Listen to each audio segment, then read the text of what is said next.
السلام علیکم۔ ایک جناتی بچی آخری قسط دوبارہ زندہ ہونا چاہتی تھی، اس لیے میں پریشے کی ماں کی کوکھ میں اتر گئی اور اپنی جوان ہونے کا انتظار کرنے لگی۔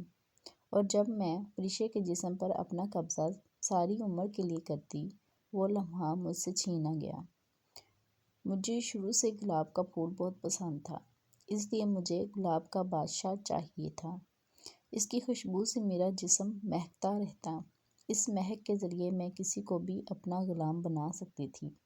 جب میری موت واقع ہوئی تو میرے سب سے چھوٹے دیور کی عمر 8 برس تھی۔ اب وہ گبرو جوان ہے۔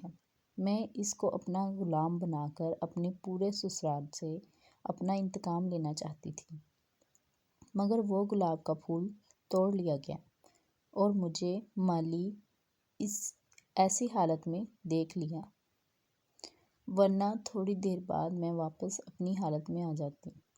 آپ لوگ چلے جائیں، ورنہ پریشے کو نقصان بھی ہو سکتا ہے۔ عامل صاحب پریشے کی بات ایک کان سے سنتے اور دوسرے کان سے اڑاتے۔ جیسے جیسے وہ پڑھائی کر رہے تھے، وہ بدروح چیخ رہی تھی۔ آج چلے کا آخری دن تھا۔ آج پریشے بہت ہی اذیت میں تھی۔ وہ رو رہی تھی، مجھے چھوڑ دو، مجھے جینے دو۔ اگر میں پریشے سے جدا ہو گئی تب بھی پریشے اسی طرح بستر پر ایک مردے کی طرح زندگی گزارے گی۔ بس اللہ بخش سے یہ جملہ برداشت نہ ہوا اور وہ پھوٹ پھوٹ کر رونے لگا۔ پریشے کو جانے دو، عامل صاحب، پریشے کو مرنے دو۔ اگر یہ نہیں مری تو پتہ نہیں کتنے لوگوں کو نقصان پہنچائے۔ اب جب کہ چلا پورا ہونے والا تھا، اس وقت اللہ بخش نے سب کچھ خاک میں ملا دیا۔ عامل صاحب چلا چھوڑ کر اٹھ کر کھڑے ہو گئے۔ انہوں نے دیکھا پریشے جھٹکے لے رہی ہے۔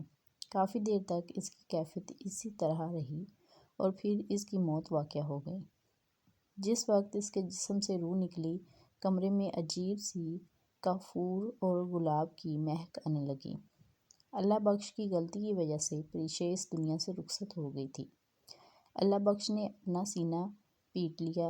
میری بچی، میں تیرا مجرم ہوں۔ میں نہیں چاہتا تھا تو مردوں کی طرح زندگی گزارے۔ ماں نے اپنے بال نوچ لیے۔ آہوں اور سسکیوں سے اللہ بخش نے اسے خود قبر میں اتارا۔ پریشے کے بغیر گھر سونا سونا ہو گیا۔ اس غم میں 1 سال کے اندر اندر فاطمہ بھی ہارٹ اٹیک سے مر گئی۔ اللہ بخش اکیلا رہ گیا۔ بیٹوں نے اسے سنبھالا۔ یہ کہانی ختم ہو چکی ہے۔ اب مزید اگلی کہانی لے کر میں دوبارہ پھر حاضر ہو جاؤں گی۔ اچھی لگی تو لائک ضرور کیجیے گا، نئے ہیں تو سبسکرائب کر دیجیے گا۔ اللہ حافظ۔